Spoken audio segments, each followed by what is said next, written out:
صلی اللہ علیہ وسلم سے کسی شخص نے پوچھا کہ میرے والدین فوت ہو گئے ہیں تو کیا میں اپنے فوت شدہ والد کے ساتھ بھی احسان کر سکتا ہوں؟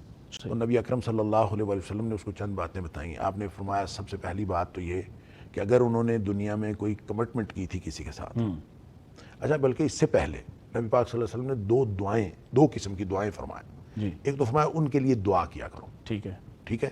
اب یہ دعا اس میں یہ مطلقاً دعا فرمائی. اس کے بعد دعائے مغفرت فرمائی کہ ان کے لیے مغفرت کی دعا کیا کرو. سبحان اللہ. یعنی اس کا مطلب یہ ہے کہ عمومی طور پر آدمی جیسے رب ارحمہما کما ربیانی صغیرا یہ دعا مانگتا رہے، اللہ ان کو درجات بلند کرے، اللہ یعنی جس بھی طرح کی دعا کرتا رہے. اور دوسرا خاص طور پر دعائے مغفرت کرے. تیسری بات آپ نے فرمایا کہ اگر انہوں نے کوئی کمٹمنٹ کی تھی دنیا میں تو وہ کمٹمنٹ پوری کرے. ٹھیک ہے. اگر کوئی اس نے کسی بھی طرح کا کوئی وعدہ کیا تھا کسی کے ساتھ تو اس کو پورا کرے. یہ بھی والدین کے ساتھ احسان ہوگا. ٹھیک ہے.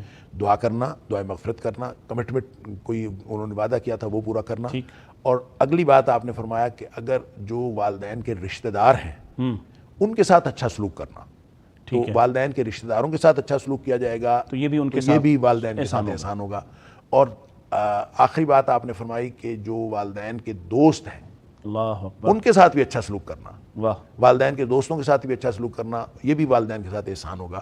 یہ تو نبی کریم صلی اللہ علیہ وسلم فرمائی ایک ہی حدیث میں بات. لیکن بعض دوسری حدیث میں صدقہ کا تذکرہ بھی آتا ہے کہ آپ ان کے لیے صدقہ کریں. صدقہ کرو. تو کوئی بھی صدقہ جاریہ کسی بھی طرح کا ہو سکتا ہے. آپ ان کے لیے کچھ بھی دیں گے تو انشاءاللہ ان کو اس کا فائدہ ہوگا، ان سے احسان ہوگا. کہ دیکھیں والدین کے ساتھ حسن سلوک کا ایک طریقہ یہ ہے کہ ان کے لیے صدقہ کیا جائے. کہ آپ جتنا آپ کے پاس استطاعت ہے آپ ان کے لیے صدقہ کریں.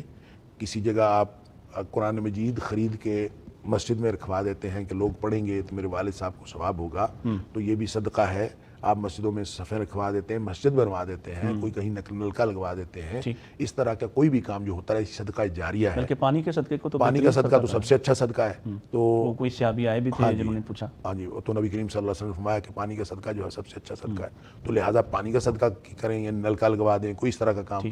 تو صدقہ جو والدین کے لیے کریں یہ بھی ان کو فائدہ دے گا. تو ان سارے کاموں میں سے کوئی کام بھی یا سارے کام کیے جائیں گے تو انشاءاللہ والدین کی طرف سے معافی مل جائے گی. اور کوئی ضروری نہیں ہے کہ وہ یوں آپ معافی مانگیں گے. تو دیکھیں حدیث میں آتا ہے والدین خاص طور پہ جو فوت شدہ والدین ہوتے ہیں ان کے حالات بہتر ہو جاتے ہیں. صحیح. تو وہ اچانک جو ہے وہ حالات بہتر ہوتے ہیں تو وہ فرشتوں سے پوچھتے ہیں کہ میرے حالات بہتر کیوں ہیں. اگر وہ اچھے حالات میں ہیں، جنت وغیرہ میں ہیں انشاءاللہ، تو ان کے درجات بلند ہوتے ہیں. اور اگر اللہ نخواستہ وہ کسی برے حالات میں ہیں تو ان کے عذاب میں تخفیف ہو جاتی ہے.